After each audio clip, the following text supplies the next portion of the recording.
بسم اللہ الرحمن الرحیم۔ قرض یہ بھی انسان کے لیے ایک قسم کی نحوست ہے، اور قرض ایک ایسی چیز ہے کہ اللہ کے حبیب صلی اللہ علیہ وسلم نے ارشاد فرمایا کہ جب شہید ہوتا ہے تو اس کے جسم سے خون کا قطرہ نکلتا ہے تو اللہ رب العزت اس کے سارے گناہوں کو معاف کر دیتے ہیں، سوائے قرض کے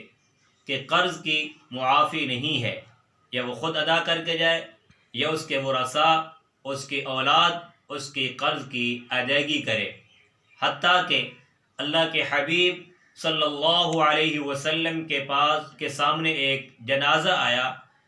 تو اللہ کے حبیب علیہ السلام کو پتہ چلا کہ اس کے اوپر قرض ہے، تو آقا علیہ السلام نے اس کے نماز جنازہ پڑھانے سے انکار کیا، تو ایک صحابی نے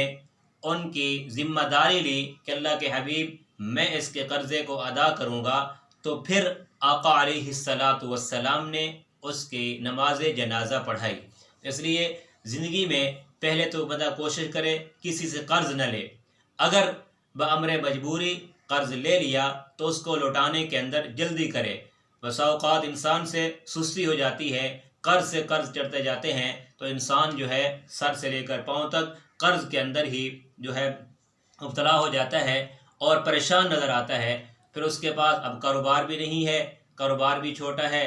اور اہل و عیال بھی ہیں، تو قرض کی ادائیگی کے اندر وہ بہت پریشان نظر آتا ہے۔ تو قرآن مجید کی ایک آیت کریمہ ہے، علماء نے لکھا ہے کہ اگر کوئی شخص اس آیت کریمہ کو